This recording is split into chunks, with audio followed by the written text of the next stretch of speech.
Rahim. Dear students, this is the eighth lecture of the course titled Introduction to Special Theory of Relativity. In the last lecture, we discussed the well-known phenomena of Doppler effects, and in this lecture, we discuss the applications to Doppler effect. Doppler shift में हमने दो case discuss किए थे जिसमें एक में source जो है वो डायरेक्टली अप्रोच कर रहा है ऑब्जर्वर की तरफ और दूसरे केस में डायरेक्टली रिसीड्स कर रहा है फ्रॉम द ऑब्जर्वर। और इन दोनों केसेस को हमने रेड शिफ्ट और ब्लू शिफ्ट के तौर पे भी डिफाइन किया था। इस केस में चूंकि डिस्टेंस गैलेक्सी जो है वो अवे मूव कर रही है from the earth, so moving away के लिए हमने ये डिफाइन किया था कि वो फिनोमेना जो है वो रेड शिफ्ट कहलाता है। और अभी भी यहाँ पे इस केस में जो 600 नैनोमीटर रिकॉर्डेड है वो रेड रेंज ऑफ स्पेक्ट्रम में है जो रेस्ट ऑब्जर्वर के लिए है, जबकि उसकी अपनी जिस स्पीड के साथ गैलेक्सी मूव कर रही है वो ब्लू स्पेक्ट्रम में उसकी जो वेवलेंथ है वो 434 नैनोमीटर है। नैनोमीटर जो है वो यूनिट्स हैं वेवलेंथ की। सो हमने ये भी कहा था कि in terms of redshift, the wavelength gets longer. So ये स्पेक्ट यहाँ पे भी हम देख रहे हैं कि रेड रेंज ऑफ स्पेक्ट्रम में जो वेवलेंथ है जो रिकॉर्डेड है वो 600 नैनोमीटर है। बट इस केस में हमें वेवलेंथ नहीं निकालनी, इस केस में हमें लैम्डा नॉट गिवन है दैट इज 434 और लैम्डा 600 नैनोमीटर है,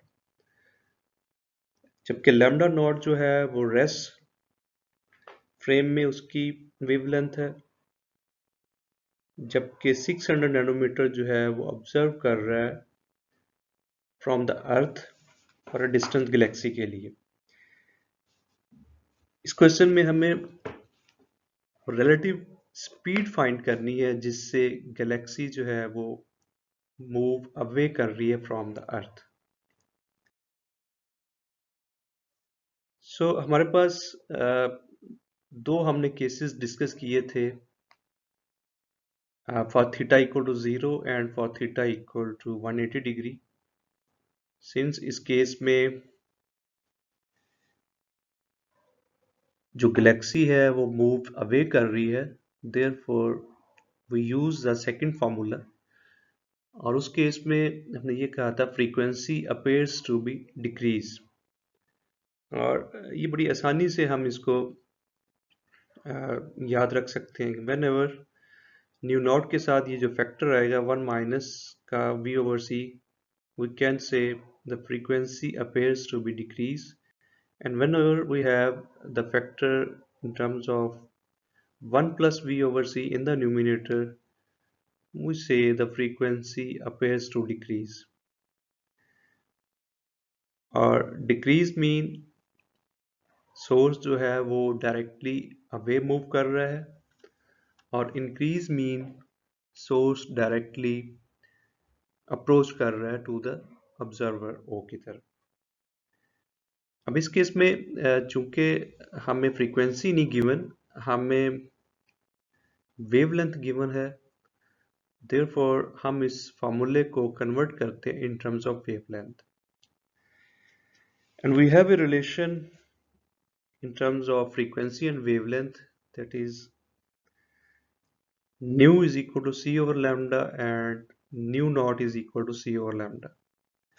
वंस अगर हम ये दोनों वैल्यूज इसमें इंसर्ट करते हैं, nu is equal to c over lambda और c is equal nu naught is equal to c over lambda naught, then c will be cancelled out from both sides, and we have a relation in terms of lambda naught, that is lambda and lambda naught, that's lambda is equal to lambda naught into 1 plus v over c into 1 minus v over c square root। और यहाँ पे हमने lambda naught वो wavelength ली हुई जो rest frame में है, observe कर रहा है उसको, और लैम्डा जो है वो अर्थ पे खड़ा हुआ एक ऑब्जर्वर उसको मूव कर रहा है उस गैलेक्सी की। So we have lambda is equal to 600 nanometre and lambda naught is equal to 434 nanometre. Next हम लैम्डा और लैम्डा नॉट की वैल्यूज इसमें इंसर्ट करते हैं, और यहाँ से हमने v निकालना है, वो रिलेटिव वेलोसिटी जिससे गैलेक्सी मूव कर रही है from the earth.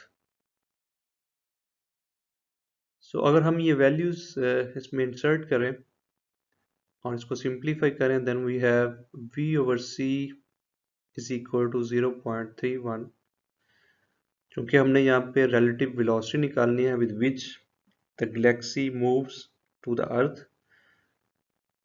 Therefore we have v is equal to 0.31 into c। और अगर हम वैल्यू यूज करें यहाँ पे वेलोसिटी ऑफ लाइट की, which is equal to 3 into 10 raised by 8 meter per second, then we have the desired result, that is the galaxy is moving away from the earth at a speed of 9.4 into 10 raised by 7 meter per second। Here we have another problem in which we have, let a source generates a light pulse once a year। यानी एक source है हमारे पास, light source, जो एक light pulse साल में एक दफा जनरेट करता है, and suppose it moves away from us, और हम ये एज्यूम कर रहे हैं कि वो सोर्स जो है वो हमसे अवे मूव कर रहा है at a speed v over c is equal to 0.8। चूंकि v भी हम मीटर पर सेकंड में ले रहे हैं और c भी मीटर पर सेकंड में है, तो देयरफॉर ये एक डायमेंशनलेस क्वांटिटी है, देयरफॉर 0.8 के साथ कोई यूनिट्स नहीं है। अब इसमें क्वेश्चन में हमने ये प्रूव करना है how long is the interval between the pulses that we receive. हमें स्टेशनरी ऑब्जर्वर के लिए कितना टाइम लगेगा वो पल्स को रिसीव करने में। तो पिछले क्वेश्चन की तरह यहाँ पे भी चूंकि सोर्स जो है मूव अवे कर रहा है, therefore we have a similar formula, that is nu is equal to nu naught into square root of 1 minus v over c over 1 plus v over c। Again numerator में 1 minus c है, जो ये हमने कहा है कि इसका मतलब ये है कि फ्रीक्वेंसी जो है वो डिक्रीज होगी और सोर्स जो है वो डायरेक्टली मूव अवे करेगा। सो इस केस में गिवन जो है हमें v over c है। सो अगर हम v over c की वैल्यूज इसमें इंसर्ट करें और इसको सिंप्लीफाई करें, तो हमारे पास जो रिजल्ट आता है वो nu is equal to nu naught over 3 है।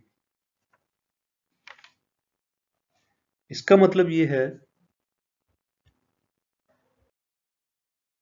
That is we receive one signal every 3 years।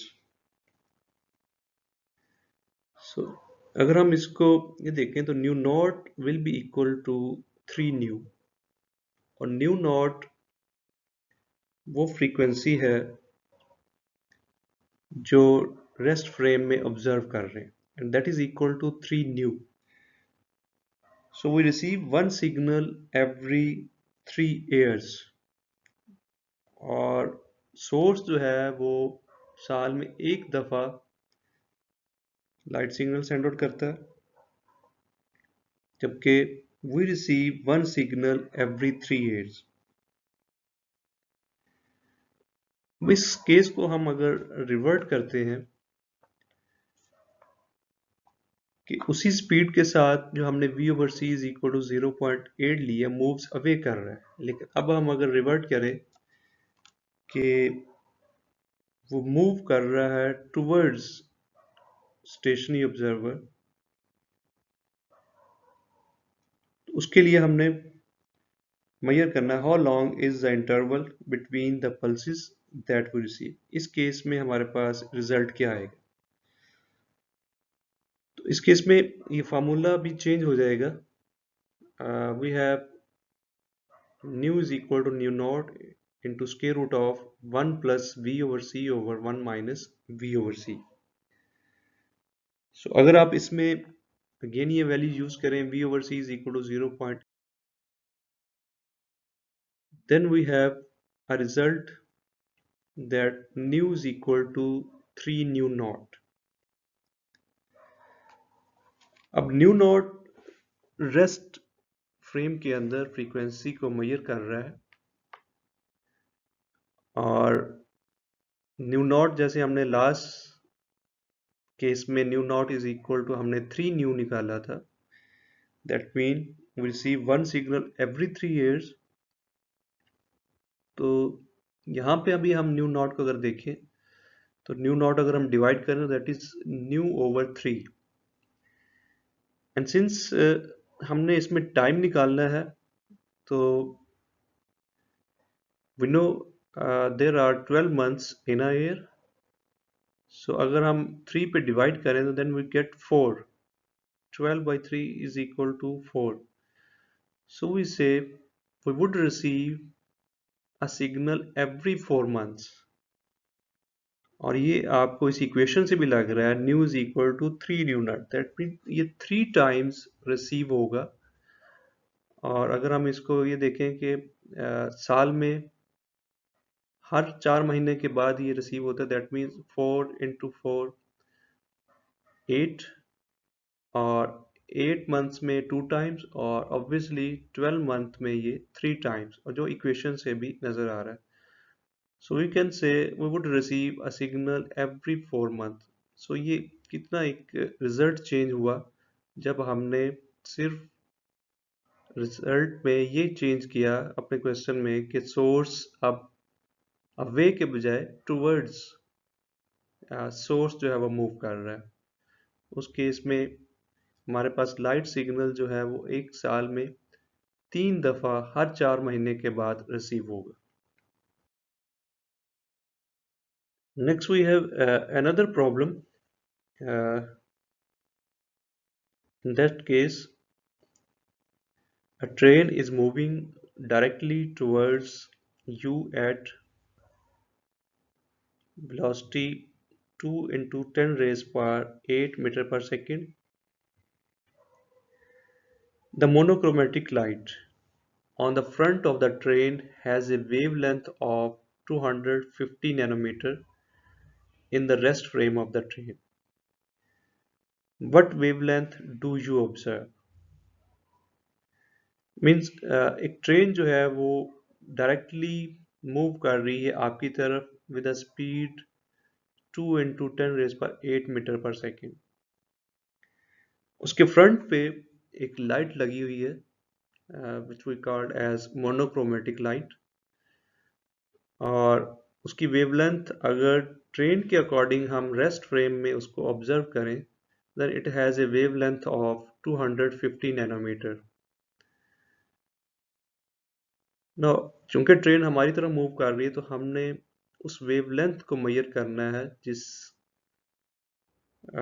वो जो लाइट मोनोक्रोमेटिक लाइट जो है वो चल रही है, तो उसकी वेवलेंथ हमने रेस्ट फ्रेम के अंदर क्योंकि हमारी तरफ मूव कर रहा है तो हमने अपने अकॉर्डिंग हमने ऑब्जर्व करना है कि वो 250 तो रेस्ट फ्रेम ऑफ ट्रेन के अकॉर्डिंग है। अब ये ऑब्जर्वर के लिए रेस्ट ऑब्जर्वर के लिए वेवलेंथ में क्या चेंज आएगी। जो 2 केस किए हैं उसमें एक केस रिसीडिंग के लिए है और एक केस टुवर्ड्स के लिए है, अप्रोचिंग के लिए है। तो यहाँ पे इस केस में ट्रेन अप्रोच कर रही है to the rest observer. Therefore, we have the first case in which the theta we take as 0. So we have a formula nu is equal to nu naught into 1 plus v over c over 1 minus v over c. इस question में again हमें जो terms given है वो wavelength की form में है and हमारे पास रिलेशन है in terms of wavelength and frequency. Therefore, we can replace nu by c over lambda and nu naught by c over lambda naught, where lambda naught is the rest length which is observed in the rest frame of the train. Rest frame of the train mean train के according तो वो rest पे है, but जो rest पे observer खड़ा हुआ है उसके लिए हमने मेजर करना है। So in that case lambda nought जो है वो हमारे पास 250 नैनोमीटर है और लैम्डा हमने फाइंड करना है। सो जो इक्वेशन हमारे पास यहाँ पे बन रही है, चूंकि हमने वैल्यू यूज़ की है सी ओवर लैम्डा और सी ओवर लैम्डा नॉट की, तो हमने इस इक्वेशन को रेसिप्रोकल लिया so that we can find the value of lambda. और इस केस में राइट हैंड साइड का भी जब रेसिप्रोकल लेंगे तो it will be 1 minus v over c ओवर 1 प्लस वी ओवर सी। इसमें velocity of the train given है हमारे पास, that is 2 into 10 raised by 8 meter per second, and we know the values of c, that is the velocity of light, that is 3 into 10 raised by 8 meter per second. So अगर हम ये दोनों values इसमें insert करें v और c की और उसको simplify करें और साथ ही अगर हम lambda naught की values भी use करें तो we have lambda is equal to 100। Simplify करने के बाद हमारे पास जो रिजल्ट आएगा वो that is lambda is equal to 112 nanometre, and this is the wavelength which is observed by us at a rest frame. So ये एक फर्क है वेवलेंथ में, जो रेस्ट पे खड़ा हुआ है उसको 112 नैनोमीटर उसकी लग रही है और जो rest frame of the train है उसके लिए वो 250 नैनोमीटर है। सो ये वो फिनोमेना है जो ब्लू शिफ्ट की तरफ रिफ्लेक्ट हो रहा है। ब्लू स्पेक्ट्रम में ये होगा बिकॉज ब्लू में हमने ये भी कहा था कि वेवलेंथ जो है वो शॉर्टर होगी रेस्ट फ्रेम के लिए जिसकी तरफ वो मूव कर रहा है। सो ये फैक्ट यहाँ पे प्रूफ होता है कि लैम्डा जो है वो 1/12 है जबकि लैम्डा नॉट जो है वो 250 है। So that is we can say this is a result of blue shift phenomena.